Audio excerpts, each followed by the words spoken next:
இந்த மக்கள் தான் உடம்புல இருக்கிற ரத்தம் சுண்ட சுண்ட வெயில் மழை பனின்னு பார்க்காம காட்டுலயும் ரோட்லயும் தொழிற்சாலையும் சாக்கடையும் கூலி வேலை செஞ்சு சம்பாதிக்கிற காசுல தன்னோட பச்சை குழந்தைக்கு வாங்குற பால்ல இருந்து ஒரு வேளை சாப்பிடுற கஞ்சிக்கு வாங்குற அரிசி மண்ணெண்ணெய் மிளகாய் உப்பு புளி தாகத்துக்காக குடிக்கிற தண்ணியில இருந்து தன்னோட மானத்தை மறைக்க கட்டுற கோவண துணி வரைக்கும் தன் வாழ்க்கை பூரா இந்த அரசாங்கத்துக்கு வரி கட்டிக்கிட்டு இருக்காங்க.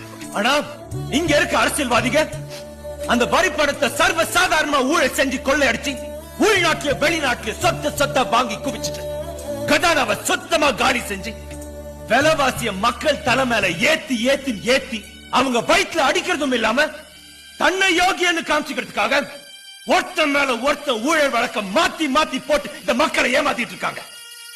இப்படிப்பட்டவனுக்கு மாறி மாறி ஓட்டு போட்டு ஓட்டாண்டியா நிக்கிற இந்த மக்களை பாருங்க, அவங்களோட உணர்ச்சிகளை பாருங்க. இந்த மக்கள் தான் அரசியல்வாதிகளுக்கு அதிகாரம் கொடுத்து சட்டசபைக்கும் பார்லிமெண்ட்டுக்கும் அனுப்பி வைக்கிறாங்க. இதே மக்களுக்காக தான் எல்லா சட்டங்களும் எழுதப்பட்டிருக்கு.